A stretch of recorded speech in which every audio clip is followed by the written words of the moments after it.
just started up this video and I tried to find a parking space that didn't have anybody. And I don't think I found the right spot. So this is gonna be awkward because I don't want to turn my head and make awkward eye contact. So I'm just gonna pretend I'm looking at this rear window, looking outside, and gonna wait till the man leaves. Welcome. This is a car discussion, if you can't tell. I haven't made a car discussion in so long. But last time I've made a car discussion was on when Trump got elected as president, and not a lot of people watched that, but I understand because politics is a heavy subject, but it is what's happening all around us as we're living in a political economy, so we can't really ignore that as much because everything is just boiling up, as they can say. I have my daily breakfast. If you guys don't know, you know how much I love Dunkin. My usual is a medium hot latte, caramel latte. So good. A lot has happened since we last saw each other. I've traveled, as you can see with the vlogs I'm posting. I'm trying to get better in my vlog content. I'm trying to edit more, trying to figure out, like, as I'm editing these videos, as I'm posting, I feel like I'm learning more about like the kind of style I want to go for, the type of edits that I'm striving for. It's very fun to be a creator on the other side, but it's funny because YouTube has always been an avenue that I've always opened up. Like, it's always been there in my life in different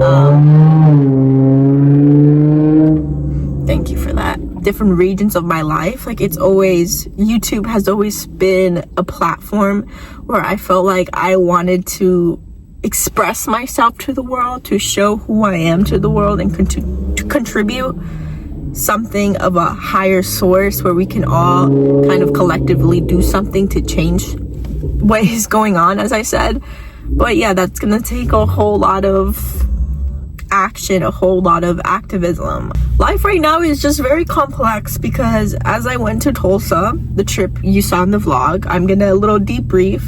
It has really transformed me in a way where I feel as if I experienced this moment in my early 20s, being 22. I went traveling with the dean of my school. I was literally talking, having drinks with her on the rooftop. Like, I was so surprised at the person I became when I left home. Like, I was talking to strangers, having conversations with strangers all across, like, in airports, in the streets. Oh my god, like, what the fuck? Like, we get it, you have a fast car, but it's ugly, babes. It's ugly. My neighborhood in my town, I don't know if anyone, like, small town problems is when you have those people running around outside your house, outside your complex with these, like, bootleg cars with these loud ass exhausts that just, it's bad. Like, it's so bad. There is this one time, my neighbor, he's like one of those crazy car guys.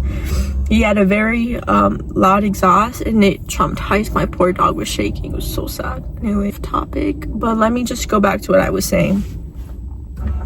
So my Tulsa trip was a very transformative experience for me because I got to witness firsthand a community that has been stripped down, has been taken away from its rights, have been oppressed for decades. You know what I've noticed? I've noticed a lot that, this might sound like a bit wild or whatever, but I really feel of a sense as if white people in America, white Americans, have always, in some form or some way, always taken credit or scrutinized something that a black African American person has done in the past, or minorities, a woman. Like, I've noticed a lot of that pattern when I was over there, especially like with business owners, small business owners, and how they destroyed their ownership and how they destroyed their homes. Like, I was very educating myself on the Oklahoma massacre, and I went to the Greenwood Museum, which was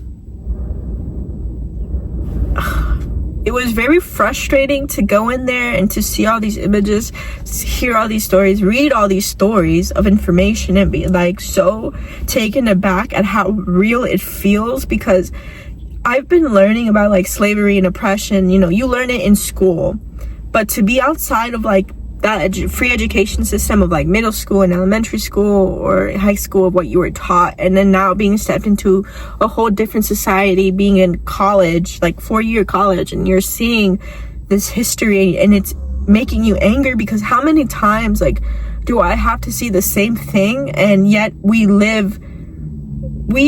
are living this way. Like, we are really allowing when I was in the NYU Tulsa campus, we had a panelist convention that day as well, who were Black owned businesses, who had businesses around the area, or who have started nonprofits.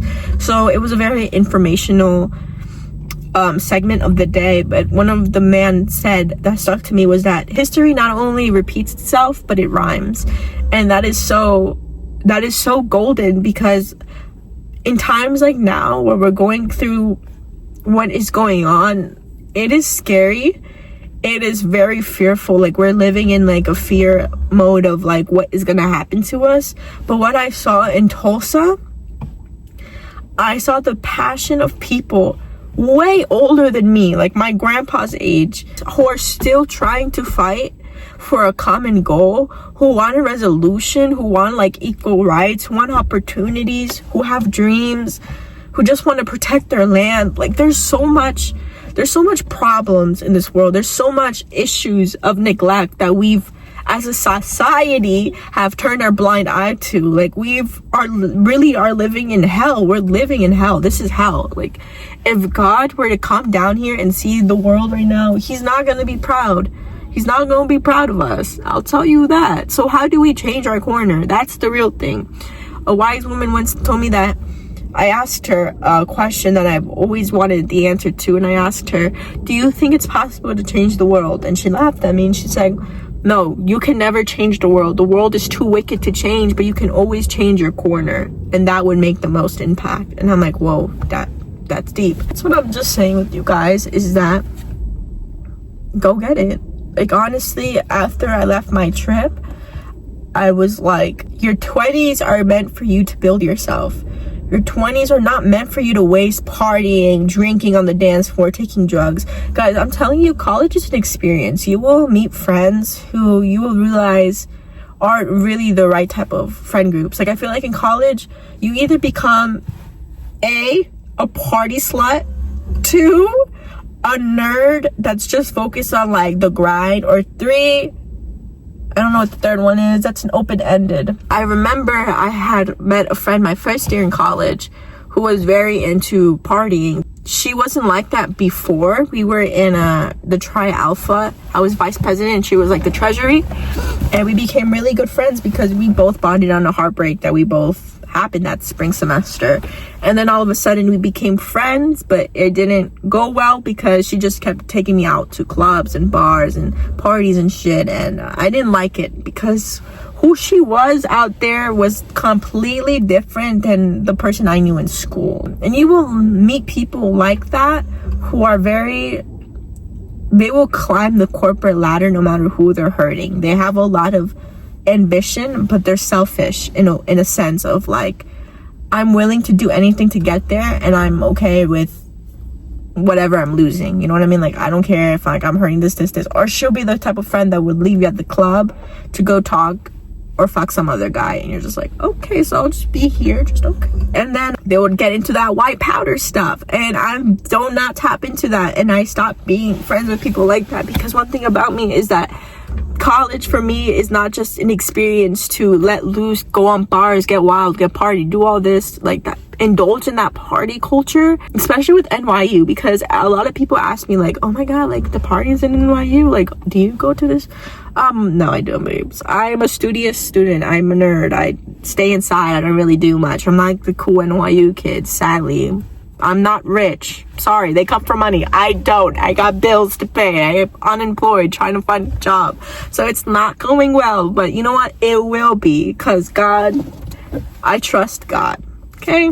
I trust God. I do think your 20s are about self-discovery, and I really feel like that's the journey that I'm on. I feel like I know who I am.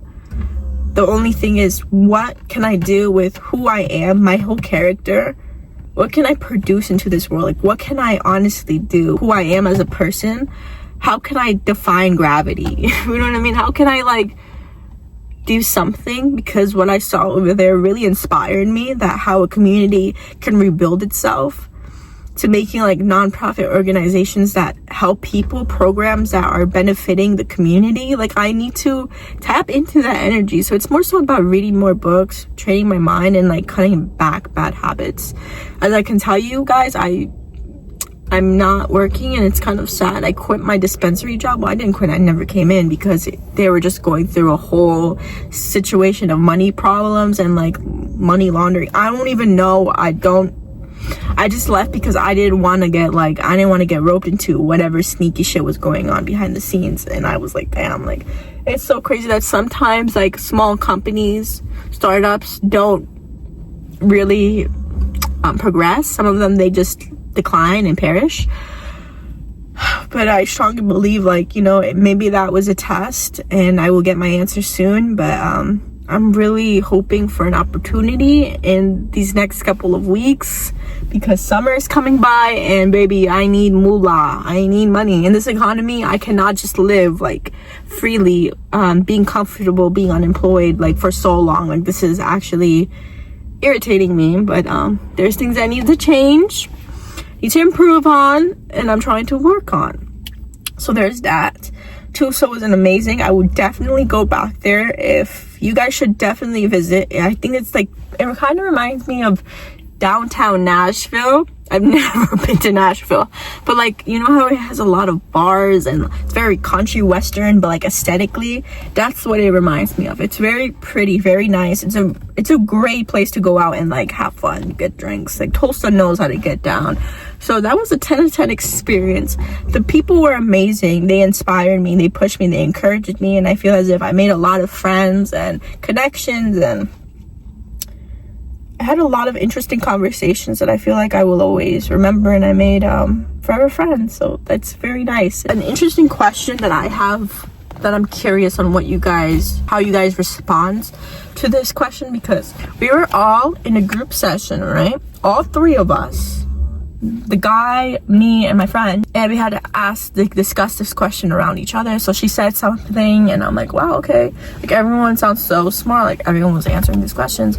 And then this boy starts talking, and honestly, like, it was kind of a philosophical kind of question. I feel like I've always, when I'm given a question, even if I don't know the right answer or what the context of what you're asking, my brain usually can articulate a response like to that question. Even if it doesn't fully reply to what you're asking, I can always try to define it in my own words, in my own terms. But for some reason, for the first time, guys, and I kid you not, like, yeah, like, it's different when you're in class and the teacher calls on you and you don't know the answer. Like, that's completely different. But when someone asks a question to the room and it leaves you so flabbergasted, so appalled that you don't really understand how you don't even have a response, and you're curious about, like, what does that say about you then? The question he asked was, what is love? So that's a question that, when he said that, my mind went blank. What is love? And they were discussing it among the room. He was saying how his friend went through a very bad heartbreak. Maybe his friend was him, I don't know, I'm just kidding. But had a very bad heartbreak, and so his friend was curious about what is love, like, what does that even mean, right? And then they were talking about, like, oh, like, how do you know you love your dog? Like, that word love, like, how do you know a dad loves their child? Like, love. And I'm like, huh. It was very thought-provoking. People were like dissecting it, and I couldn't put my own 2 cents into it. And when I didn't say anything, I literally looked into myself and I said, oh my God. The first thing I said was, Liz, the reason why you don't know what love is because you never were loved as a child. And that is why I've been 7 years single, babe, because I can never be with a man longer than a month. Okay. He asked that, and I just was like, wow, what is love? I don't know what is love, because I don't think I've been in love. I've been infatuated. But I feel like love, I don't know. Have I been in love? I don't think so. My friends don't think I have. I thought I loved someone, but turns out that person it wasn't love at all. I was just over romanticizing myself, because I can be a little delulu. But I truly believe love is such a difficult topic for me to talk about or discuss, because it is kind of weird for me. I don't know if anyone can relate to this, because I don't want to get like roasted on the internet, or like being called like, oh, like you're one of those people, because I feel like love is very complicated when you weren't brought up in a house that was kind of filled with that support, emotional support, with that love, with that physical like love, that emotional love. I wasn't brought into that kind of environment, so I really feel like my childhood defines that. But like, I love people, but I feel as if it's very hard for me to love romantically.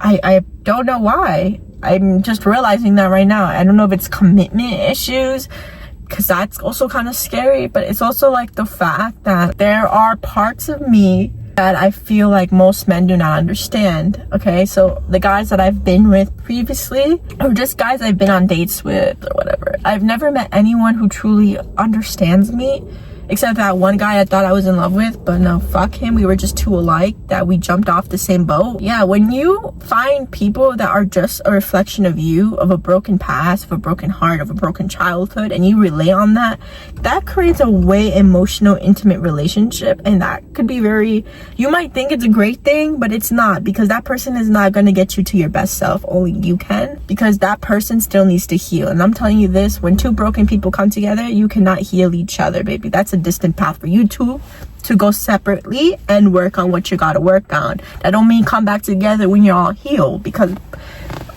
50% of the time that person wasn't meant for you, babe. He was just going through it and needed someone to comfort. But story is, romantic love is a bit difficult for me, because I don't know how to be the perfect partner. I haven't dated people for so long, and I don't like to date people. This sounds really bad, because I was like, I need like a man, but like, how am I gonna get a man when this is like my mind? But it's also like, this year I told myself I'm trying to like put myself out there more and shit, but men just really waste my time, so what's the point of trying? But I just have a bad past with men. Okay, I have my relationship with men are not great. I've been like done the most dirtiest, craziest shit. So my prejudice towards men, and especially with like my father role growing up, it's just never been healthy. And as I've grown up as a kid, I've always wanted to become the man.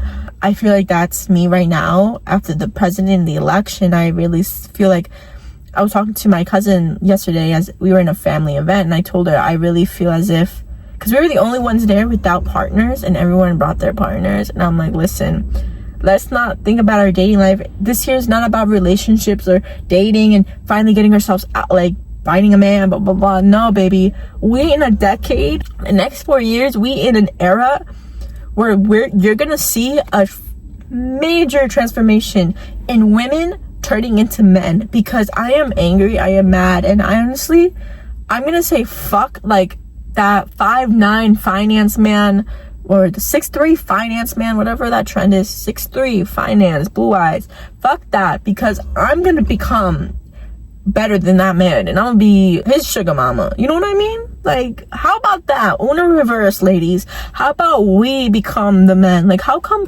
we build ourselves and we build the empires that we need to build? How about we build our communities? We help people. Like, I really feel like women, we gotta stand up, get up. Like, stop letting a man buy you. Like, buy yourself, go work, do something. Stop me saying that when I'm unemployed. There's that. My coffee is getting a bit cold, but I don't know what love is. I know that love for me is like a feeling. I love myself. That's love. I love my friends. That's love. But I don't know. I don't even know if I'll ever fall in love. Maybe we could do a video update if I ever were to. but I doubt it. I don't think I'll ever fall in love, which is like upsetting, but I feel as if maybe I done it to myself, because when I was younger, I've always wore my mom's wedding ring, even though I was told it was bad luck because I was in Perkins and I never wanted to get married. I wanted to be an independent girl boss. I'm like, I don't care. So maybe it was me. Yeah, I don't know what like life has in store.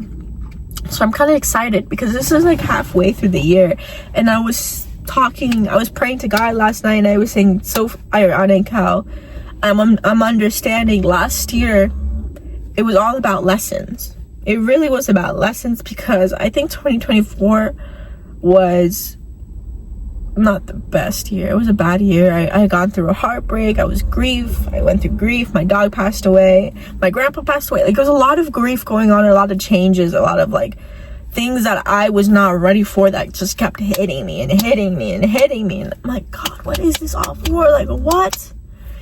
And more of the story, it was a wake-up call to like, go bitch, like go, like you gotta go. Time is like now, like this is your time, this is your prime, so turn the page and flip it up. Come on, like do it. I got up, and now I'm not halfway through the year. It's January, February, March, April, 1, 2, 3, 4 months into 2025, and I'm discovering that this half of this year is about self-reflection. Okay, so these couple of months have been self-reflection for me. Now I'm looking for my transformation.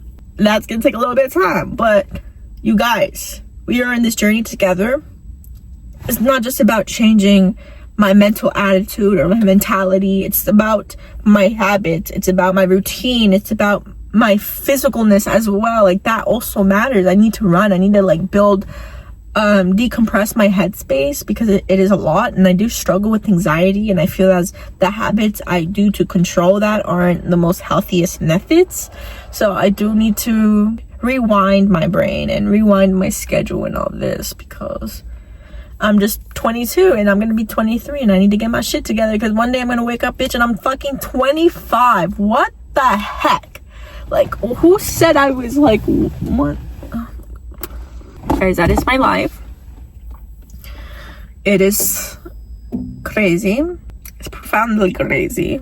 And yesterday I was at my family house, my aunt's house, because we had like this whole Easter dinner, because most of my family, we live like different states, so when holidays do happen, we usually either spend it a week before the actual holiday or the week after, but this was like the week before Easter, because yeah, people were coming from different places, and we were there, and there was a lot of family drama and tea that like, it's crazy. Like, I don't even want to discuss it. But one thing that I was noticing is that my mom's side of the family is very conservative, very religious, but there's a division of two religions with Catholicism and Christianity, where half of my family are Christian and then half of them are Catholic. But we were brought up as Catholics, and the ones that turned Christians were also Catholics but turned Christian like recently, like a couple years ago. And since then, like, they've been divided and they're very sassy. I'm like, bro, what the heck is going on? But whatever, I didn't mind. But there was a whole dispute on that whole religion talk, and I'm like, why is religion dividing us? Like, we all believe in God. Shouldn't that bring us together? Like, yeah, that. And when I was sitting in the room, and I was just like, damn, like, I'm older now. Like, I'm no longer a kid. Like, this is, like, life has changed. School has me, like, tired. I'm drained. But, like, I gotta keep going.